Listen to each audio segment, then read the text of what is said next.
and this is WSHS News. And I'm Andy Morgan. Thank you for joining us on our special Election Day coverage of Sunnyvale High School's mock presidential election 2012.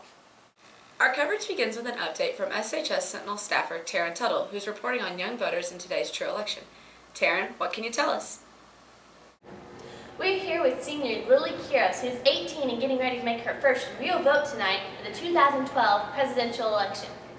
What qualities are you looking for in a presidential candidate?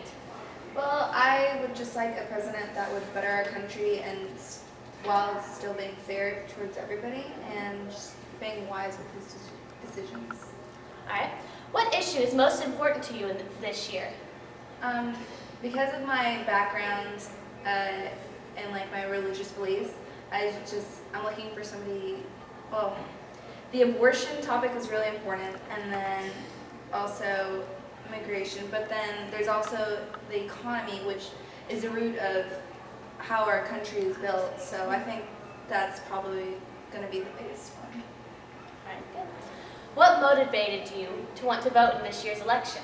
Well, because I just recently made the cut and I will be able to vote, I thought that I should start researching, and I didn't want my vote to be ignorant, so I've been looking stuff up, and I just wanted to be a vote that was, not ignorant. It'd be a good vote. All right. Last question. How has this mock election prepared you for actually voting tonight? I thought it was really smart because Coach Vanek said it'll be the same process, so I'm glad I won't be looking lost whenever I go to vote tonight. All right, thank you. Now back to you in the studio. Thanks, Taryn. You can read more about the voting process in Taryn Tuttle's interview with senior Devin DeLeon and his experience as a first-time voter on shssentinel.org. Well, no member of the Sunnyvale community understands elections better than Mayor Jim Fopp. That's right, Meg. I had the opportunity to visit with Mayor Fopp at Friday night's football game about the election. Here's what he had to tell SHS students. What made you decide to run for mayor? Well, it was kind of a strange journey. We moved to Sunnyvale in 1993. Our daughters were very young. They were in 3rd grade and 1st grade here at Sunnyvale School, and I got involved with PTA. And after a couple of years, I actually became PTA president. And after a year of being PTA president, I was asked to run for the school board, and I did. I was successful at that and served 3 years on the school board.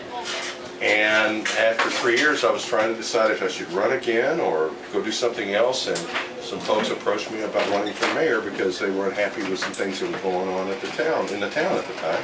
So I decided to give it a try and ran for mayor and lucked out and won by 1 vote. I like to tell a story if it's not too long. I walked the entire town because a lot of people didn't know me when I ran the first time. And about a week before the election, I was actually walking my street. I had forgotten to do that.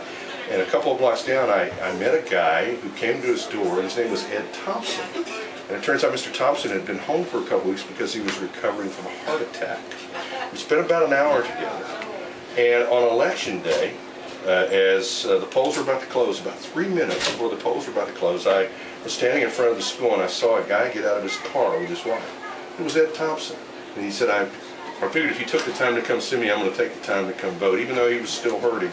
And of course, I found out a couple hours later, after I thought I had lost, I actually won by 1 vote. And I've always thanked everybody that supported me, but I always thank him extra specially. One vote makes a difference. And so many people, young people today, feel like they don't have to vote because, hey, what does it matter? I've heard my daughter say that even, and I have to remind them of me. And the vote makes a difference. And if you don't vote, you really have a difficult time complaining sometimes, don't you, when things don't go right. But I'm a great example of why you should vote, no matter whether you think it's important or not. Last question. We've seen a lot of negative campaigning amongst candidates and stuff. How do you feel about this, and do you think that this translates down to even like a local level? It does, unfortunately. I used to be involved in Republican Party politics several years ago, and one of the real reasons I got sort of out of that is because of the negativity from both sides. And I think you've seen it probably even as a casual observer of this year's election maybe. Everybody wants to talk about their message or the other guy's message, but nobody really wants to talk about solutions. And even in a small town like Sunnyvale, we find ourselves caught up in negativity sometimes without talking about issues. And sometimes you even find yourself dealing with anonymous letters and mailings that make accusations that really don't have any merit. So unfortunately, elections sometimes are not about issues or about the right thing to do. They're about things that aren't really important, even in small towns. And I hope we can overcome that, because we've got a lot of things to do as a country, as a state, and as a town that we need to talk about, rather than make a lot of accusations and throw around a lot of negativities. Absolutely. Well, thank you so much for you. coming out and sharing with us, and we really appreciate it. You bet. Thank you for having me. Thank you. It's now time to take our first look at the SHS electoral map. As you can see, the hallways have been designated according to their homecoming decoration assignments. Each grade at SHS is awarded a specific amount of electoral votes based on the class's enrollment, just as each state in the U.S. is awarded electoral votes based on population. Currently, as we look at the map, the senior hallway shows that all 17 electoral votes went to Romney, as 51.4% of their votes went to that candidate. Also, the junior hallway shows that Romney won that class's 18 electoral votes, with 57.9% of their votes going to Romney as well. We'll update the electoral map as the freshman and sophomore votes come in. A reminder that our classes are voting in the same way that a true election happens, in time zones.